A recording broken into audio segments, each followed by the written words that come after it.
Government hospital ಬರೋದೇನ್ಕ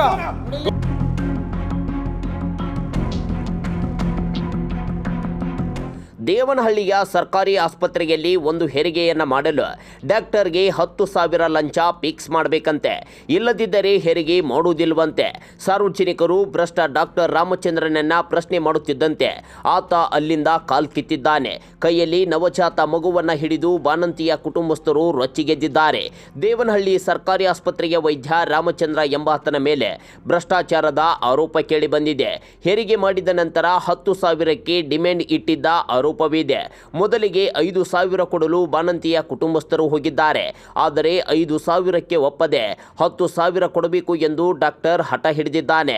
ಹಣ ಕೊಟ್ಟಿಲ್ಲ ಎಂದರೆ ತಾಯಿ ಮತ್ತು ಮಗುವನ್ನ ಡಿಸ್ಚಾರ್ಜ್ ಮಾಡಿಕೊಂಡು ಹೋಗಿ ಎಂದು ರಾಮಚಂದ್ರ ಹೇಳಿದ್ದಾನೆ. ಇದರಿಂದ ನೊಂದ ಕುಟುಂಬಸ್ಥರು ಆಸ್ಪತ್ರೆಯ ಮುಂಭಾಗ ನವಜಾತ ಶಿಶುವನ್ನ ಕೈಯಲ್ಲಿ ಹಿಡಿದು ಆಕ್ರೋಶ ಹೊರಹಾಕಿದ್ದಾರೆ. ತಾಯಿಗೆ ಮತ್ತು ಮಗುವಿಗೆ ಏನಾದರೂ ತೊಂದರೆಯಾದರೆ ಡಾಕ್ಟರ್ ರಾಮಚಂದ್ರನೇ ನೇರ ಹೊಣೆ ಎಂದು ಕಿಡಿಕಾರಿದ್ದಾರೆ. ಕೂಡಲೇ ಡಾಕ್ಟರ್ ರಾಮಚಂದ್ರನ ವಿರುದ್ಧ ಕಠಿಣ ಕ್ರಮ ಕೈಗೊಳ್ಳಬೇಕೆಂದು ಬಾಣಂತಿಯ ಕುಟುಂಬಸ್ಥರು ಆಗ್ರಹಿಸಿದ್ದಾರೆ. ಜಿಲ್ಲಾ ಉಸ್ತುವಾರಿ ಸಚಿವ KH ಮುನಿಯಪ್ಪ ಹಾಗೂ ಆರೋಗ್ಯ ಸಚಿವರು ಈ ಭ್ರಷ್ಟ ವೈದ್ಯನ ವಿರುದ್ಧ ಸೂಕ್ತ ಕಾನೂನು ಕ್ರಮ ಕೈಗೊಳ್ಳಬೇಕೆಂದು ಪಟ್ಟು ಹಿಡಿದಿದ್ದಾರೆ. ಗೌರ್ಮೆಂಟ್ ಹಾಸ್ಪಿಟಲ್ ಬರೋದೇನ್ಕ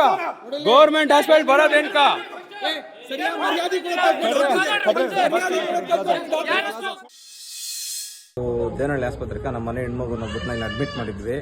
ನಿನ್ನೆ ಡೆಲಿವರಿ ಆಯಿತು. ಸಿಸೇರಿಯನ್ ಮಾಡಿದ್ರು. ಇಲ್ಲಿ ಆಸ್ಪತ್ರೆಯಲ್ಲಿ ಹೆಂಗಂದ್ರೆ ರಾಮಚಂದ್ರ ಡಾಕ್ಟರ್ ಅಂತ ಡೆಲಿವರಿ ಮಾಡ್ತಾರೆ.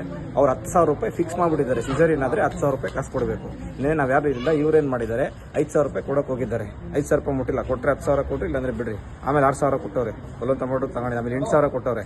9,000 ರೂಪಾಯಿ ಲಾಸ್ಟ್ಗೆ ಇವತ್ತು ಕೊಟ್ಟರೆ ತಗೊಂಡಿದ್ರೆ ಎತ್ತು ಬಿಸಾಕ್ಬಿಟ್ಟು ಕೊಟ್ಟರೆ 10,000 ಕೊಡ್ರಿ, ಇಲ್ಲಾಂದ್ರೆ ಇಲ್ಲಾಂದ್ರೆ ಡಿಸ್ಚಾರ್ಜ್ ಮಾಡಿಸ್ಕೊಂಡು ಹೋಗ್ತಾ ಇರ್ರಿ ನಿಮ್ಮ ಮಗುನ ಅಂತ ಹೇಳಿದ್ದಾರೆ. ಆಮೇಲೆ ಇಲ್ಲಿ ಹೆಂಗಂದ್ರೆ ಎಲ್ಲ ಅಷ್ಟೇ ರೆಸ್ಪಾನ್ಸ್ ಇಲ್ಲ. ಫಿಟಾಗಿ ಏನು ಬಂದ್ರು ಅಷ್ಟು ಇನ್ನೊಂದು ಮತ್ತೊಂದು ಎಲ್ಲ ಜನಗಳು ಒಂಥರ ಧಿಮಾಕಿಂದ ಮಾತಾಡೋದು, ಉಗುರಿಂದ ಮಾತಾಡೋದು, ಆ ಕೆಲಸ ಮಾಡ್ತಾರೆ. ರಾಮಚಂದ್ರ ಡಾಕ್ಟರ್ ನಾವು ಪ್ರಶ್ನೆ ಮಾಡಿದ್ರೆ ನಾನು ಕೇಳಿಲ್ಲ ಮಾಡಿಲ್ಲ ಅಂತ ಈಗ ಹೇಳ್ತಾರೆ. ಯಾಕಂದ್ರೆ ಅವ್ರು ನಾವೆಲ್ಲ ಬಂದು ಪ್ರಶ್ನೆ ಮಾಡ್ತಾ ಇದೀವಲ್ಲ, ಅದಕ್ಕೋಸ್ಕರ. ಆಮೇಲೆ ನಮ್ಮ ಮಗುಗೆ ಏನಾದರೂ ಹೆಚ್ಚು ಕಡಿಮೆ ಆದರೆ ರಾಮಚಂದ್ರ ಡಾಕ್ಟರ್ ಜವಾಬ್ದಾರಿ, ಅವ್ರದೇ ಹೊಣೆಗಾರಿಕೆ. ಯಾಕಂದ್ರೆ ಈಗ ಇಲ್ದಿರಾ ಬಿಟ್ಬಿಟ್ಟೋಗಿದ್ದಾರೆ. ಇಲ್ಲಿ ವಾತಾವರಣ ಅಷ್ಟೇ, ಯಾರಿಗೂ ರೆಸ್ಪಾನ್ಸ್ ಮಾಡೋದೇ ಇಲ್ಲ. ರಾಮಚಂದ್ರ ಡಾಕ್ಟರು ನೀಟಾಗಿ ನೋಡೋದಿಲ್ಲ, ಮತ್ತೊಂದು ಮಾಡೋದು, ಏನು ಮಾಡೋದಿಲ್ಲ. ಅವ್ರು ಕೇಳಿದ್ರೆ ಏನು ಹೇಳ್ತಾರೆ, ನಾನು 22 ಆಪರೇಷನ್ ಮಾಡಿದ್ದೀನಿ, 24 ಮತ್ತೊಂದು ನಂಬರ್ಗಳು ಇರ್ತಾರೆ. ಹೊರತು ಅವ್ರಿಗೆ ಜನಗಳು ರೆಸ್ಪಾನ್ಸು ನೀಟಾಗಿ ಮಾಡ್ತಾ ಇಲ್ಲ, ನೋಡ್ತಾನೆ ಇಲ್ಲ. ಆಮೇಲೆ ಈಗ ಮೊನ್ನೆ ಯಾರು ಇದು ಮಾಡಿ ಕಳಿಸಿದ್ದಾರೆ, ಡಿಸ್ಚಾರ್ಜ್ ಮಾಡಿ. ಯಾಸ್ ಯುರೋಪ್ ಹಾಕಿದ್ರೆ ಅವ್ರು ಡಿಸ್ಚಾರ್ಜ್ ಮಾಡಿ ಕಳಿಸ್ಬಿಡೋದು. 5 ದಿನ ಇಟ್ಕೊಂತೀವಿ ಅಂತ ಹೇಳಿದ್ದಾರೆ.